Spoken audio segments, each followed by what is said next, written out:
Hello students, आज का अपना टॉपिक है क्वांटम नंबर्स। ठीक है, quantum numbers.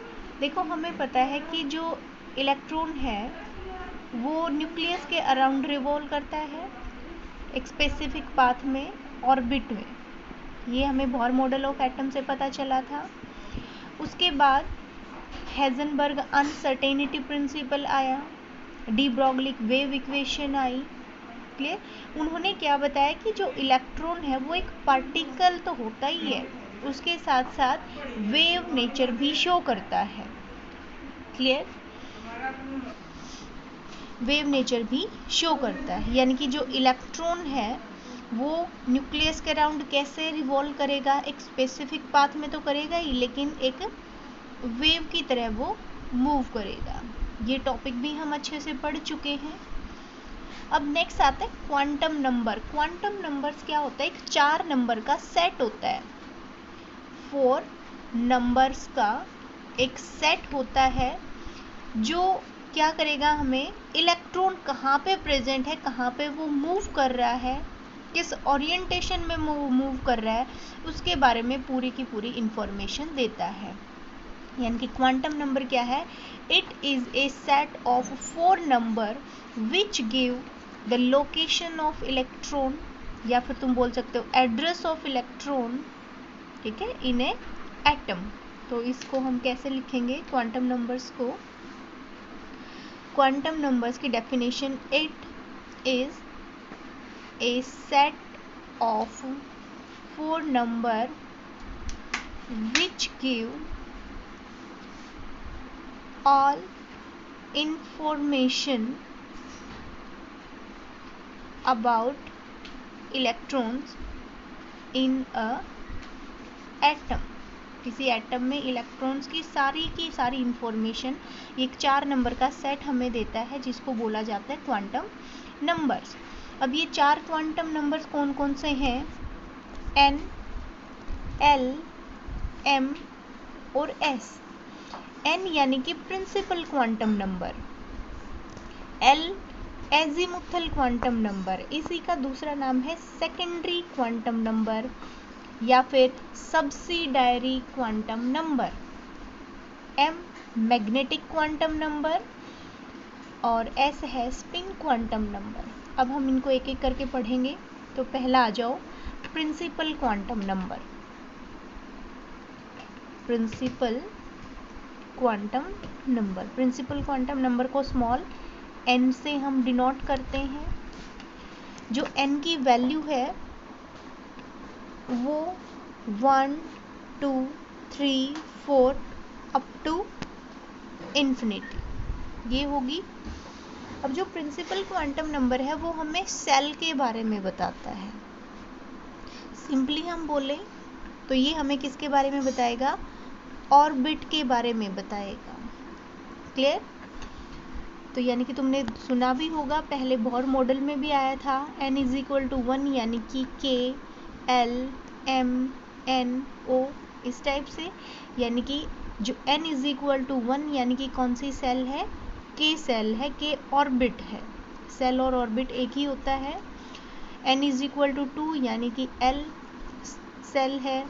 n is equal to 3 यानी कि m सेल है, m ऑर्बिट है। क्लियर?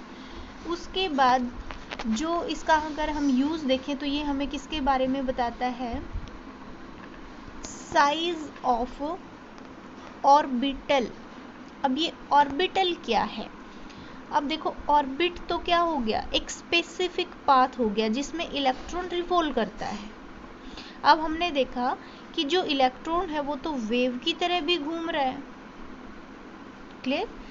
तो इलेक्ट्रॉन की पोजीशन यहाँ भी है एक टाइम के लिए, और एक टाइम के लिए इलेक्ट्रॉन की पोजीशन यहाँ भी है। तो यहाँ से अगर इसको हम कुछ ऐसे करके देखें तो इस टाइप से बनेगा ये। यानी कि ये क्या है? ये पूरा क्या है? एक ऑर्बिटल है। ठीक है, एक 3 डायमेंशनल स्पेस हो गया ये। देखो, ऑर्बिट तो क्या हो गया? सिर्फ एक सिंगल लाइन अगर हम ड्रॉ करें तो। क्लियर? अब हमने देखा कि जो इलेक्ट्रॉन है वो वेव की तरह मूव कर रहा है, तो एक टाइम के लिए वो यहाँ भी है, यहाँ भी प्रेजेंट है, तो इसको अगर ज्वाइन करें तो ये हो गया। और वहीं इलेक्ट्रॉन यहाँ भी प्रेजेंट होता है वेव की फॉर्म में, अगर वो मूव कर रहा है तो इसको अगर हम यहाँ पे अटैच करें तो ये क्या बन गया, देखो एक 3 डायमेंशनल स्पेस बन गया। क्लियर? तो ऑर्बिटल क्या होता है, एक 3 डायमेंशनल स्पेस होता है जहाँ पे इलेक्ट्रॉन को फाइंड आउट करने की टेंडेंसी मैक्सिमम होती है। क्या होता है orbital? A 3 dimensional space at which the probability of finding electron is maximum. Clear? तो जो प्रिंसिपल क्वांटम नंबर है वो हमें साइज ऑफ ऑर्बिटल के बारे में भी बताएगा। दूसरा, ये हमें एनर्जी के बारे में भी बताएगा। ठीक है? न्यूक्लियस के सबसे पास वाली जो सेल होती है उसकी एनर्जी कम होती है, जैसे जैसे हम उससे दूर जाते जाएंगे एनर्जी क्या होती जाएगी, बढ़ती जाएगी। एनर्जी की वैल्यू हम पहले पढ़ चुके हैं, 13.6 Z² upon N² electron volt. ठीक है? एनर्जी ऑफ nth सेल हम कैसे निकालते हैं, -13.6 Z² bye N² electron volt. अगर मान लिया हमने सेकंड सेल की एनर्जी निकालनी है तो क्या करेंगे, n की जगह 2 पुट कर देंगे। Z यहाँ पे है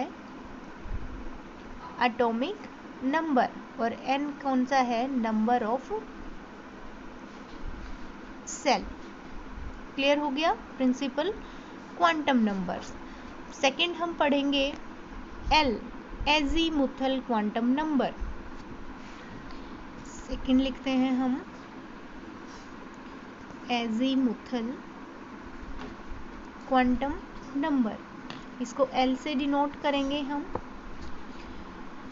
इसी का दूसरा नाम क्या है, सेकेंडरी क्वांटम नंबर, और इसी का तीसरा नाम भी है subsidiary quantum number. Subsidiary quantum number. Clear? Azimuthal quantum number, L से हम इसको डिनोट करते हैं।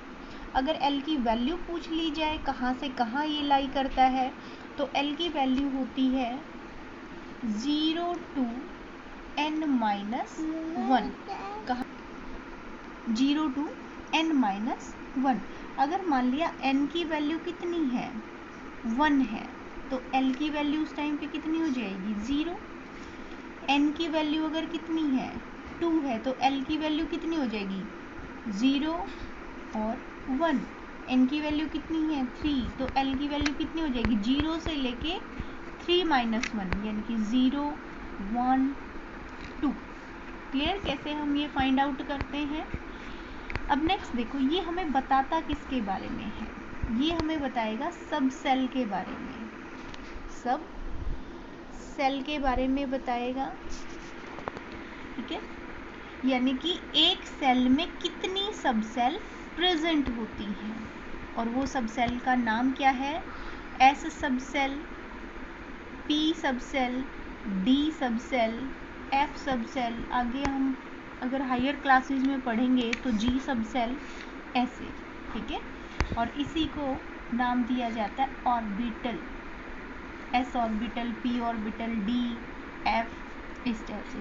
साथ साथ जो एजीमुथल क्वांटम नंबर है वो इनकी शेप के बारे में भी बताता है, सब सेल और शेप ऑफ सब सेल, 2 चीज़ों के बारे में ये हमें बताएगा। अब देखो L की वैल्यू अगर 0 है, 0 भी आ सकती है, L की वैल्यू 1 भी आ रही है, L की वैल्यू 2 भी आ रही है, 3 भी आ रही है। ठीक है? तो अगर L की वैल्यू 0 है तो सब सेल होगी अपनी S सब सेल या S ऑर्बिटल, 1 है तो P, 2 है तो D और 3 है तो F सब सेल। क्लियर? जो S है इसका शेप होता है स्फेरिकल शेप, ये आगे हम मेन टॉपिक भी आएगा उसमें भी पढ़ेंगे हम। जो P है उसकी होती है डम्बल। ये आगे हम क्लियर अच्छे से पढ़ेंगे, पूरा एक टॉपिक है डबल डम्बल। और इसकी शेप कॉम्प्लेक्स होती है, कॉम्प्लिकेटेड स्ट्रक्चर होता है इसका, ये अलग टॉपिक में पढ़ेंगे। अब तक सिर्फ इतना याद रखना है हमने कि L की वैल्यू अगर 0 है तो S सब सेल, 1 है तो P, 2 है तो D, 3 है तो F। ये हो गया एजीमुथल क्वांटम नंबर। थर्ड आता है अपना magnetic quantum number. Magnetic quantum number, जो मैग्नेटिक क्वांटम नंबर है उसको हम स्मॉल m से डिनोट करते हैं, और ये हमें बताता है orientation of orbital. Orientation of orbital यानी कि कोई भी एक ऑर्बिटल है वो कितने टाइप से ओरिएंट करता है। अभी हमने यहाँ पे पढ़ा s ऑर्बिटल, अब ये भी कितने टाइप का होता है। ओरिएंटेशन ऑफ ऑर्बिटल यानी कि जो s ऑर्बिटल है वो कितने टाइप का होता है, कितने टाइप से वो ओरिएंट करता है। p ऑर्बिटल कितने टाइप से ओरिएंट करता है, c, d और f। m की वैल्यू हम कैसे निकालेंगे, m की वैल्यू होती है -l से लेके +l तक। इसमें 0 को भी हम इंक्लूड करेंगे। फॉर एग्जांपल मान लिया l की वैल्यू कितनी है 1, तो m की वैल्यू कितनी होगी -1, फिर बीच में 0 आता है, फिर 1, तो ये इसकी वैल्यू होगी। क्लियर, आ गया समझ। यानी कि देखो L की वैल्यू अगर 1 थी तो ऑर्बिटल कौन सा हुआ P, और P ऑर्बिटल कितने टाइप्स का हो गया 1 2 3, 3 टाइप्स का जो हम पढ़ते हैं Px, Py, Pz। क्लियर। ऐसे ही अगर L की वैल्यू कितनी है 2 है तो M की वैल्यू बताओ कितनी होगी। L की वैल्यू 2 यानी कि D की वैल्यू कितनी, सॉरी कौन सी सब सेल D, और ये D कितने टाइप का होता है। टाइप्स निकालने के लिए हम क्या निकालेंगे M की वैल्यू, तो -2 -1 0 1 2 कितने हो गया 1 2 3 4 5। यानी कि जो D ऑर्बिटल होता है वो 5 टाइप का होता है। और 5 टाइप का कौन कौन सा, dxy, dyz, dzx, dx² - y² और dz², ये 5 टाइप का हो गया। क्लियर। और लास्ट में आता है अपना spin quantum number. Spin quantum number, spin quantum number ये हमें बताता है इलेक्ट्रॉन की स्पिन के बारे में। किसके बारे में बताएगा, स्पिन ऑफ इलेक्ट्रॉन। ये सिर्फ 2 ही हो सकती हैं, या तो +½ वैल्यू होगी या -½ वैल्यू होगी। तो ये था अपना क्वांटम नंबर का टॉपिक। इससे रिलेटेड क्वेश्चंस आते हैं वो हम कल के वीडियो में करेंगे, तो इसको अच्छे से करना है, लर्न करना है।